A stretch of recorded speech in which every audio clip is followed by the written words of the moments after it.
तो क्या हाल है आप सभी की। उम्मीद करते हैं सब अच्छे होंगे, सब बढ़िया होंगे, अपने अपने घर पर मौज काट रहे होंगे। तो देखिए, जैसे कि आपको पता है कि यहाँ पर जो ईरान है उसने यहाँ पर इजराइल के ऊपर लगातार बम बरसा दिए हैं, मिसाइलों से हमला किया है, बैलिस्टिक मिसाइल, क्रूज़ मिसाइल, और इसके अलावा यहाँ पर ड्रोन से हमला किया है। हालांकि देखा जाए तो यहाँ पर इस चीज़ की जो अंदेशा था वो बहुत पहले से लगाया जा रहा था, 1 अप्रैल से ही लगाया जा रहा था, क्योंकि 1 अप्रैल को यहाँ पर इजराइल ने ईरान का जो कॉन्सुलेट था दमिश्क में, जो सीरिया में है, वहाँ पर जो है उसको मिसाइल से उड़ा दिया था, जिसमें यहाँ पर कई सारे लोगों की मौत हुई थी। खास करके जो ईरान की जो कुछ फोर्स है उसके लोगों की यहाँ पर कई सारे की मौत हो गई थी। तब से यहाँ पर एंटिसिपेट किया जा रहा था कि यहाँ पर जो ईरान है वो यहाँ पर इस चीज़ का बदला लेगा, और उन्होंने यहाँ पर जो है कसम भी खा ली थी कि भाई यहाँ पर इस चीज़ का जो बदला है वो लिया जाएगा सही मौके पर और सही टाइम पर, यहाँ पर बदला लिया जाएगा और सही तरीके से बदला लिया जाएगा। तो यहाँ पर जो है पूरी दुनिया में इस चीज़ की जो है बहुत ज़्यादा डर लग रहा था कि भाई यहाँ पर अब ईरान क्या करेगा, अब ईरान क्या करेगा। तो फाइनली यहाँ पर ईरान ने यहाँ पर बैलिस्टिक मिसाइल, क्रूज़ मिसाइल और ड्रोन से यहाँ पर इजराइल के ऊपर हमला किया। हालांकि देखा जाए तो जॉर्डन, फ्रांस, ब्रिटेन और इजराइल की जो रक्षा प्रणाली है, जो यहाँ पर एयर डिफेंस है, उन्होंने यहाँ पर काफ़ी सारे प्रोजेक्टाइल को यहाँ पर हवा में ही मार गिराया है। लेकिन यहाँ पर कुछ यहाँ पर इजराइल के मिलिट्री बेसिस पे भी गिरे हैं, जिसकी वजह से यहाँ पर कुछ यहाँ पर नुकसान भी हुआ है। तो यहाँ पर इस चीज़ को लेकर यहाँ पर यही समझा जा रहा था कि अब यहाँ पर जो है दोनों देश यहाँ पर जो है जंग में चले जाएंगे। लेकिन यहाँ पर अमेरिका ने सीधा सीधा कह दिया है इजराइल को कि भाई अगर तुम यहाँ पर ईरान के ऊपर हमला करोगे तो इसमें यहाँ पर अमेरिका यहाँ पर तुम्हारी कोई मदद नहीं करेगा। तो यहाँ पर अमेरिका ने यहाँ पर इजराइल को स्टर्न वार्निंग दे दी है कि भाई यहाँ पर तुम्हें जो करना है करो, अमेरिका यहाँ पर हाथ में नहीं लगाएगा। और जैसे यहाँ पर ईरान ने यहाँ पर इजराइल के ऊपर हमला किया था, पूरी दुनिया के जो लोग थे उन्होंने यहाँ पर ईरान को क्रिटिसाइज़ करना शुरू कर दिया कि भाई यहाँ पर ये अनएक्सेप्टेबल है, यहाँ पर जो ईरान ने किया है वो सही नहीं किया है। हालांकि ये जो देश है ना, जो यहाँ पर कह रहे हैं इजराइल की जो साइड ले रहे हैं, वो यहाँ पर जो है 1 अप्रैल को जो वाक़या होता वो भूल गए हैं। क्योंकि 1 अप्रैल को यहाँ पर इजराइल ने ईरान की कॉन्सुलेट के ऊपर हमला करके बहुत सारे लोगों को मार दिया था। तब यहाँ पर इन्होंने किसी भी तरह की कोई निंदा यहाँ पर इजराइल की नहीं की थी। तो यहाँ पर ये जो वेस्ट का जो स्टैंडर्ड है, ये दोगलापन यहाँ पर ये दिखाता है कि भाई यहाँ पर जो पश्चिमी देश है वो कितने ज़्यादा दोगले हैं कि भाई अगर इजराइल करे तो भाई वाह वाह, अगर ईरान करे तो ये क्या बात हुई भाई। लेकिन यहाँ पर अगर कोई देश यहाँ पर ईरान के साथ है तो वो है नो डाउट रशिया। क्योंकि देखा जाए तो ईरान और रशिया के बीच में इतनी ज़्यादा कोऑपरेशन हो रही है, इतनी ज़्यादा कोऑपरेशन हो रही है कि पहले यहाँ पर ये जो देश थे वो यहाँ पर एक बस नॉर्मल कह लीजिए, या फिर जो रशिया है वो यहाँ पर ईरान के एंटी होता था। लेकिन अब यहाँ पर ईरान के साथ जो रशिया है वो यहाँ पर इतना इंगेज हो चुका है कि भाई यहाँ पर ईरान कुछ भी करे, यहाँ पर रशिया जो है उसकी मदद करने के लिए ज़रूर आएगा, चाहे वो टेक्नोलॉजी के मामले में हो या फिर यहाँ पर डिप्लोमेटिक सपोर्ट हो। यहाँ पर रशिया जो है वो पूरी तरह से यहाँ पर ईरान के साथ आ गया है, कोई भी यहाँ पर इन्होंने निंदा नहीं की है, और यहाँ पर बिल्कुल रशिया जो है वो ईरान के साथ आ गया है। और सिर्फ यहाँ पर रशिया जो है ईरान के सपोर्ट में नहीं आया, बल्कि यहाँ पर जो पहले रशिया ईरान के न्यूक्लियर वेपन्स के अगेंस्ट था, वो अब यहाँ पर ईरान के न्यूक्लियर वेपन्स के बिल्कुल साथ में आ गया। यानी कि यहाँ पर अब ईरान अगर न्यूक्लियर वेपन भी डेवलप कर लेना तो यहाँ पर तब भी यहाँ पर रशिया कोई विरोध नहीं करेगा, बल्कि यहाँ पर जो रशिया है वो यहाँ पर इसका साथ ही देगा। तो आज इसके बारे में पूरी डिटेल के साथ बात करते हैं कि भाई यहाँ पर जो रशिया जो है वो यहाँ पर ईरान के जो पहले एंटी था वो यहाँ पर इतना ज़्यादा उसके सपोर्ट में कैसे आ गया कि भाई यहाँ पर अब ईरान के न्यूक्लियर वेपन को भी यहाँ पर रशिया जो है वो बर्दाश्त कर सकता है। तो आज इसके बारे में पूरी डिटेल के साथ बात करते हैं। लेकिन उससे पहले अगर आप चैनल पर नए हो तो सब्सक्राइब जरूर कर देना चैनल को, वीडियो को चाहे लाइक करो डिसलाइक करो, चैनल को सब्सक्राइब जरूर कर देना। तो चलिए वीडियो का आगाज़ करते हैं। तो सबसे पहले तो हम यहाँ पर ये बात करते हैं कि भाई यहाँ पर जो रशिया है वो पहले यहाँ पर न्यूक्लियर ईरान के विरोध में क्यों था। तो देखिए यहाँ पर जो सबसे बड़ी बात है वो है यहाँ पर राइवलरी की। क्योंकि देखा जाए तो देखिए जो दुनिया का सबसे बड़ा ऑयल प्रोड्यूसर है वो है यहाँ पर रशिया, फिर यहाँ पर आता है सऊदी अरब, फिर बाद में यहाँ पर दूसरे देश आते हैं, और ईरान भी यहाँ पर काफ़ी बड़ा एक ऑयल प्रोड्यूसर है। तो यहाँ पर जो रशिया और ईरान है वो यहाँ पर आपस में काफ़ी बड़े राइवल थे कि भाई यहाँ पर जो है कौन ज़्यादा यहाँ पर तेल बेचा है। क्योंकि यहाँ पर इकोनॉमिक इंटरेस्ट जो है वो यहाँ पर जो है कन्फ्लिक्ट कर रहे थे दोनों के बीच में कि भाई यहाँ पर जो है दोनों देश यहाँ पर आपस में यहाँ पर बिजनेस को लेकर यहाँ पर काफ़ी ज़्यादा कंपटीशन कर रहे थे। रशिया जो है वो ईरान को एक कंपटीशन मानता था, ईरान जो है वो रशिया को एक कंपटीशन मानता था। तो इस चीज़ को लेकर यहाँ पर जो रशिया है वो यहाँ पर ईरान के बिल्कुल भी सपोर्ट में नहीं था, बिल्कुल भी यहाँ पर अगेंस्ट ही समझ लीजिए। लेकिन यहाँ पर जो है जो चीज़ें टर्न आउट हुई वो यहाँ पर हुई रशिया ने जब यहाँ पर यूक्रेन के ऊपर हमला किया था तब। क्योंकि तब यहाँ पर जो चीज़ें थी वो यहाँ पर सारी की सारी यहाँ पर रशिया के अगेंस्ट हो गई कि भाई यहाँ पर जो रशिया है उसने यहाँ पर यूक्रेन के ऊपर जो हमला करके वो सही नहीं किया है, जिसकी वजह से यहाँ पर जो यूरोप के जो देश है, अमेरिका, कनाडा और बाकी के जो देश है जो वेस्टर्न विचारधारा को यहाँ पर फॉलो करते हैं, उन्होंने यहाँ पर रशिया के ऊपर बहुत ज़्यादा सैंक्शंस लगा दिए, जिसकी वजह से वो यहाँ पर तेल बेच नहीं पाता था। और यहाँ पर इसके अलावा यहाँ पर जब रशिया ने यूक्रेन के ऊपर हमला किया तो तब यहाँ पर यूक्रेन की मदद के लिए तो पूरा पश्चिम आ गया, नेटो आ गया, उनके हथियार यहाँ पर यूक्रेन के पास पहुँच रहे थे। लेकिन यहाँ पर रशिया के भी जो हथियार है वो धीरे धीरे लगातार ख़त्म होते जा रहे थे कि भाई यहाँ पर अब क्या करें, हम यहाँ पर हथियार और कैसे लेकर आए, क्योंकि यहाँ पर हथियार का जो प्रोडक्शन है, जो वेपन्स के जो मैन्युफैक्चरिंग है, उसको लेके यहाँ पर जो है काफ़ी समय लगता है। और लेकिन उसी तेज़ी के साथ में यहाँ पर उससे भी ज़्यादा तेज़ी के साथ में यहाँ पर जो रशिया है वो उसका इस्तेमाल कर रहा है। तो यहाँ पर उसको कहीं ना कहीं हथियारों की ज़रूरत महसूस हुई। तो यहाँ पर उसने क्यों ना सोचा कि यहाँ पर जो है ईरान की मदद ली जाए, क्योंकि यहाँ पर जो ईरान है उसके ऊपर भी यहाँ पर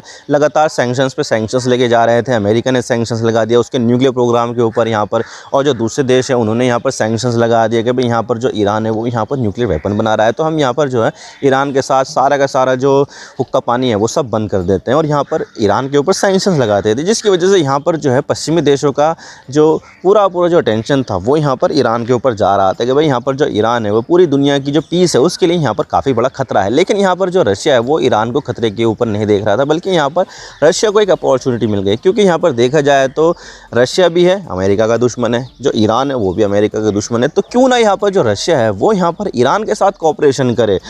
और यहाँ पर जो रशिया है उसको यहाँ पर हथियार भी मिल जाएंगे, क्योंकि देखा जाए तो जो रशिया है उसके पास यहाँ पर जो कामिकाज़े ड्रोन है और जो दूसरे तरह के जो ड्रोन है उसकी टेक्नोलॉजी यहाँ पर काफ़ी कम है। लेकिन यहाँ पर अगर हम ईरान को देखें तो ईरान के पास यहाँ पर जो ड्रोन्स वगैरह की जो टेक्नोलॉजी है वो काफ़ी ज़्यादा एडवांस लेवल पर पहुँच गई है। जो उसके जो खास तौर से जो कामिकाज़े ड्रोन है, जो सुसाइड ड्रोन है, उसके मामले में यहाँ पर ईरान जो है वो काफ़ी बड़ा प्लेयर है यहाँ पर। और मेरे ख्याल से शायद दुनिया में सबसे ज़्यादा जो कामिकाज़े सुसाइड ड्रोन जो बनाता है वो शायद यहाँ पर चाइना अमेरिका के बाद यहाँ पर ईरान ही बनाता है। तो ईरान ने यहाँ पर जो है समझौता किया कि भाई रशिया जो है यहाँ पर हमारी मदद करेगा, हम यहाँ पर रशिया के साथ कोऑपरेशन करेंगे। तो रशिया ने अभी यहाँ पर जो है इस चीज़ का फ़ायदा उठाया और उन्होंने यहाँ पर ईरान से यहाँ पर हथियार मांग लिए कि भाई हमें यहाँ पर जो है तुम्हारे ड्रोन्स चाहिए, क्योंकि यहाँ पर देखा जाए तो रशिया के पास यहाँ पर हथियारों की कमी हो रही थी, तो हथियार उसको ज़रूरी चाहिए थे। तो यहाँ पर ईरान ने कहा कि ठीक है हम यहाँ पर देंगे, बल्कि हम यहाँ पर तुम्हें बैलिस्टिक मिसाइल भी देंगे, लेकिन यहाँ पर तुम्हें हमें सपोर्ट करना पड़ेगा, हमें यहाँ पर तुम्हारी टेक्नोलॉजी देनी पड़ेगी। तो इस चीज़ के लिए दोनों देश राजी हो गए, ठीक है चलो कोई बात नहीं, हमें यहाँ पर मदद तो मिल रही है ना, सारी दुनिया हमारे खिलाफ है, लेकिन एक देश है जिसके पास यहाँ पर काफ़ी ज़्यादा हथियार है, वो तो हमारे साथ है, इससे तो रशिया की जो ज़रूरत है वो तो पूरी हो सकती है। तो यहाँ पर जो है दोनों देशों के बीच में कोऑपरेशन बढ़ गया और इस चीज़ से यहाँ पर जो अमेरिका है वो यहाँ पर काफ़ी ज़्यादा चिंता में आ गया कि भाई यहाँ पर जो रशिया है उसके पास बहुत सारे न्यूक्लियर वेपन्स है, बहुत सारे जो है फाइटर जेट्स है, रशिया की जो मिलिट्री टेक्नोलॉजी वो काफ़ी ज़्यादा एडवांस है। लेकिन दूसरी तरफ देखा जाए तो ईरान जो है, ईरान के पास एयरफोर्स बहुत ज़्यादा बेकार है, नेवी जो है इतनी सही नहीं है और उसकी जो टेक्नोलॉजी है वो भी काफ़ी ज़्यादा लो क्वालिटी की है। तो अगर यहाँ पर दोनों देश अगर यहाँ पर आपस में कोऑपरेट कर रहे हैं तो इस चीज़ का फ़ायदा यहाँ पर ईरान को मिलेगा।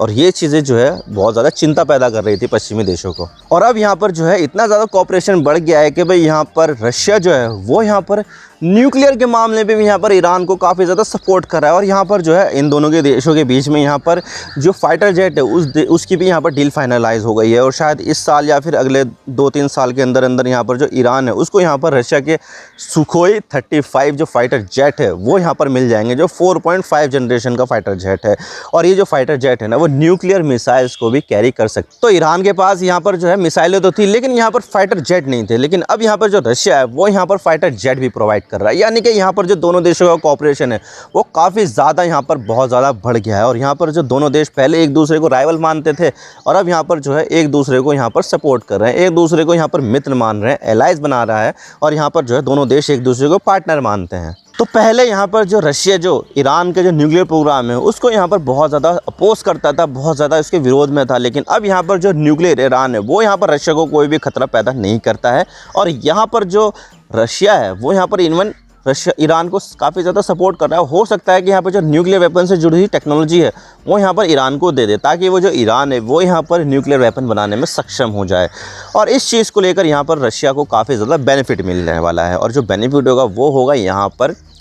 रशिया की जो रेलेवेंस है वो यहाँ पर मौजूद रहना। क्योंकि देखा जाए तो यहाँ पर अगर हम नॉर्थ कोरिया की बात करें, नॉर्थ कोरिया के पास न्यूक्लियर वेपन्स है और नॉर्थ कोरिया से यहाँ पर जापान और साउथ कोरिया दोनों देश काफ़ी ज़्यादा डरते हैं। लेकिन यहाँ पर अगर हम देखा जाए तो नॉर्थ कोरिया की जो रिलेशंस है वो यहाँ पर चाइना के साथ काफ़ी ज़्यादा अच्छे हैं। तो यहाँ पर जो जापान और साउथ कोरिया है वो यहाँ पर चाइना से संबंध बढ़िया बना रहे हैं, ताकि यहाँ पर जो नॉर्थ कोरिया है उसको यहाँ पर कंट्रोल किया जा सके। क्योंकि यहाँ पर अगर जो नॉर्थ कोरिया वो अगर किसी देश की बात मानता है तो सिर्फ दो ही देशों की बात मानता है, एक तो है रशिया और दूसरा है यहाँ पर चाइना। लेकिन चाइना की यहाँ पर काफ़ी ज़्यादा बातें मानता है, क्योंकि यहाँ पर ज़्यादा जो बॉर्डर है वो यहाँ पर चाइना के साथ काफ़ी ज़्यादा लगता है। तो यहाँ पर जो जापान और साउथ कोरिया है वो यहाँ पर चाहते तो हैं कि चाइना का जो संबंध है इन देशों के साथ वो यहाँ पर ख़त्म हो जाए, लेकिन यहाँ पर इतना ज़्यादा करने के बावजूद भी यहाँ पर वो कर नहीं पा रहे हैं, क्योंकि यहाँ पर उनको नॉर्थ कोरिया को यहाँ पर कंट्रोल में रखना है। क्योंकि यहाँ पर अगर नॉर्थ कोरिया अगर भड़क गया तो वो यहाँ पर न्यूक्लियर वेपन्स का भी इस्तेमाल कर सकता है, और ये चीज़ें जो है साउथ कोरिया और जापान दोनों के लिए काफ़ी ज़्यादा बुरी होगी। तो इसी चीज़ को देखते हुए यहाँ पर जो जापान और साउथ कोरिया है वो यहाँ पर बीजिंग से संबंध बेहतर रखते हैं, ताकि यहाँ पर जो बीजिंग है वो यहाँ पर नॉर्थ कोरिया को कंट्रोल कर सके कि भाई यहाँ पर नॉर्थ कोरिया इस तरह के जो हथियार है वो यहाँ पर इस्तेमाल ना करे। ठीक इसी तरह की जो पॉलिसी है वो यहाँ पर रशिया की है। अगर यहाँ पर ईरान ने यहाँ पर न्यूक्लियर वेपन्स बना लिए तो यहाँ पर जो रशिया की जो रेलेवेंसी है वो यहाँ पर बरकरार रहेगी, क्योंकि यहाँ पर जो ईरान ने अगर यहाँ पर न्यूक्लियर वेपन्स बना लिए तो यहाँ पर इस चीज़ से सबसे ज़्यादा किसी देश को खतरा होगा तो वो होगा इजराइल, सऊदी अरब और यूएई देश जैसे देशों को। क्योंकि यहाँ पर अगर हम ईरान को देखें तो इन देशों की यहाँ पर ईरान से काफ़ी ज़्यादा राइवलरी है, खास करके जो इजराइल है। तो वो यहाँ पर ईरान को कंट्रोल करने के लिए यहाँ पर रशिया जो है उससे यहाँ पर संबंध बेहतर बनाने की वकालत कर सकते हैं, और हो सकता है यहाँ पर जो और ज़्यादा संबंध है वो यहाँ पर बेहतर हो जाए रशिया के साथ। तो यहाँ पर अगर ईरान के पास न्यूक्लियर वेपन्स आ गए ना तो यहाँ पर ये चीज़ जो है रशिया के लिए काफ़ी ज़्यादा बेनिफिशियल होने वाली है, क्योंकि यहाँ पर दुनिया भर के जो देश है वो यहाँ पर सैंक्शंस लगा रहे हैं, रशिया को आइसोलेट कर रहे हैं। लेकिन यहाँ पर अगर ईरान ने न्यूक्लियर वेपन्स बना लिए तो बहुत सारे जो देश ईरान से डर महसूस करते हैं वो यहाँ पर रशिया के पास जाएंगे, और रशिया से उम्मीद करते हैं कि यहाँ पर जो ईरान है उसको यहाँ पर कंट्रोल में रख सके। तो यहाँ पर ये चीज़ का फ़ायदा रशिया को काफ़ी ज़्यादा मिलने वाला है। और अब यहाँ पर जो ईरान है वो यहाँ पर न्यूक्लियर वेपन्स के काफ़ी ज़्यादा क्लोज है, क्योंकि यहाँ पर देखा जाए तो जो न्यूक्लियर मटेरियल है उसकी यहाँ पर प्योरिटी यहाँ पर 90% होनी चाहिए। लेकिन यहाँ पर जो ईरान है वो यहाँ पर 60% पहुँच गया है। लेकिन यहाँ पर 60 से 90 पहुँचने में यहाँ पर ज़्यादा टाइम नहीं लगेगा, हद से यहाँ पर एक हफ्ता ही लगेगा, इससे ज़्यादा समय नहीं लगेगा। लेकिन फिर भी यहाँ पर जो ईरान है वो यहाँ पर अपने आप को कंट्रोल करके रख रहा है।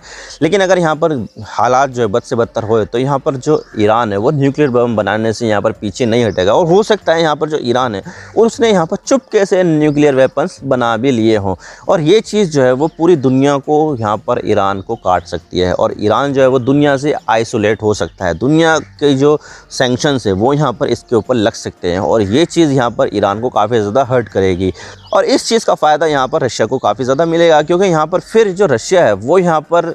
इसको जो है कंट्रोल में रख सकता है। इसके जो ऑयल फील्ड है, गैस फील्ड है, उस पर यहाँ पर जो है कंट्रोल रख सकता है, और जो दूसरी चीज़ है उसको यहाँ पर कंट्रोल में रख सकता है। तो ये चीज़ जो है वो रशिया के लिए काफ़ी ज़्यादा बेनिफिशियल होने थी, क्योंकि यहाँ पर पहले जो ईरान जो है वो रशिया के लिए एक कंपटीशन होता था, लेकिन अब यहाँ पर जो है रशिया इसका जो है एक साथी बन गया है। तो यहाँ पर दोनों देश यहाँ पर इस चीज़ को कोऑपरेट करेंगे, और दोनों देश यहाँ पर दुनिया भर में इतने सारी जो गैस बेचते थे उसका कंट्रोल भी अब यहाँ पर रशिया के पास ही आ जाएगा, क्योंकि यहाँ पर रशिया का जो हाथ है वो पूरी तरह से ईरान के ऊपर है, और जो ईरान यहाँ पर करेगा वो यहाँ पर रशिया की कंसल्टेशन के साथ ही करेगा। तो यहाँ पर रशिया के पास अपर हैंड है। और इसके अलावा यहाँ पर जो रशिया है उसको यहाँ पर एक और फ़ायदा मिलेगा, और वो मिलेगा यहाँ पर यूक्रेन वॉर में। क्योंकि देखा जाए तो यहाँ पर जो यूक्रेन है उसकी मदद यहाँ पर सबसे ज़्यादा अगर किसी ने की है तो वो है यहाँ पर अमेरिका। अमेरिका ने यहाँ पर बिलियंस ऑफ डॉलर्स यहाँ पर यूक्रेन को दिए हैं, उसके हथियार दिए हैं, बहुत ज़्यादा बम्स दिए हैं, एयर डिफेंस सिस्टम दिए हैं, ड्रोन्स दिए हैं, बहुत सारी चीज़ें यहाँ पर दी है, जिसकी वजह से अभी तक भी यहाँ पर जो रशिया है वो यहाँ पर यूक्रेन को डिफीट कर नहीं पाया है। हालांकि देखा जाए तो बहुत सारे एरिया पर कब्जा कर लिया है, लेकिन यहाँ पर फिर भी यहाँ पर जो यूक्रेन है वो अभी भी लड़ रहा है,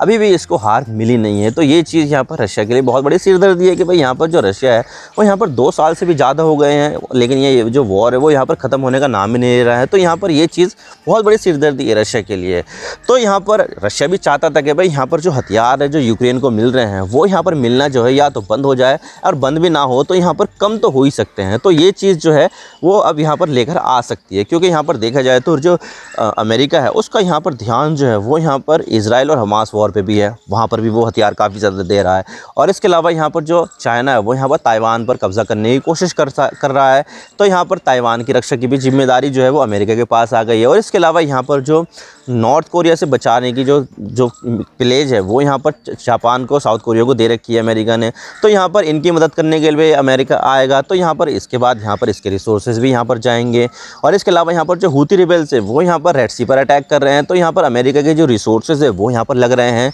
तो यहाँ पर काफ़ी ज़्यादा अमेरिका जो है वो बहुत ज़्यादा स्ट्रेस हो गया है, बहुत ज़्यादा जो चीज़ें हैं उसकी डाइवर्ट हो रही है, कभी कोई कई चीज़ जा रही है, कभी कोई कहीं जा रही है, तो कभी कोई कहीं जा रही है, लेकिन जो प्रोडक्शन है वो इतना ज़्यादा खास हो नहीं रहा है। लेकिन अगर यहाँ पर ईरान ने न्यूक्लियर वेपन्स बना लिए तो यहाँ पर अमेरिका के लिए एक और सिरदर्दी बढ़ जाएगी, और यहाँ पर जो है अमेरिका अपने जो इक्विपमेंट है वो यहाँ पर इधर लगा देगा, जिसकी वजह से वहाँ पर अमेरिका का जो ध्यान है यूक्रेन के ऊपर वो यहाँ पर और ज़्यादा कम हो जाएगा। तो रशिया को इस चीज़ का फ़ायदा यहाँ पर यूक्रेन वॉर में भी मिलेगा, डेफिनेटली मिलेगा यहाँ पर। तो यहाँ पर अल्टीमेट जो बात ये है वो ये है कि यहाँ पर जो ईरान है वो यहाँ पर आने वाले समय में न्यूक्लियर वेपन्स बना ही लेगा। मुझे पूरी उम्मीद है शायद वो इस साल बनाए या फिर अगले साल बनाए, लेकिन यहाँ पर ईरान जो है डेफिनेटली यहाँ पर न्यूक्लियर वेपन बनाएगा। तो पहले जो यहाँ पर रशिया जो है वो यहाँ पर न्यूक्लियर वेपन्स का इतना विरोध करता था, लेकिन अब वो यहाँ पर ईरान के न्यूक्लियर वेपन्स का वो विरोध नहीं कर रहा है। इनफैक्ट यहाँ पर जो रशिया है वो यहाँ पर इनको टेक्नोलॉजी भी दे रहा है और काफ़ी ज़्यादा कंपनसेशन भी दे रहा है, और बहुत ज़्यादा चीज़ें यहाँ पर जो है ईरान के सपोर्ट में कर रहा है।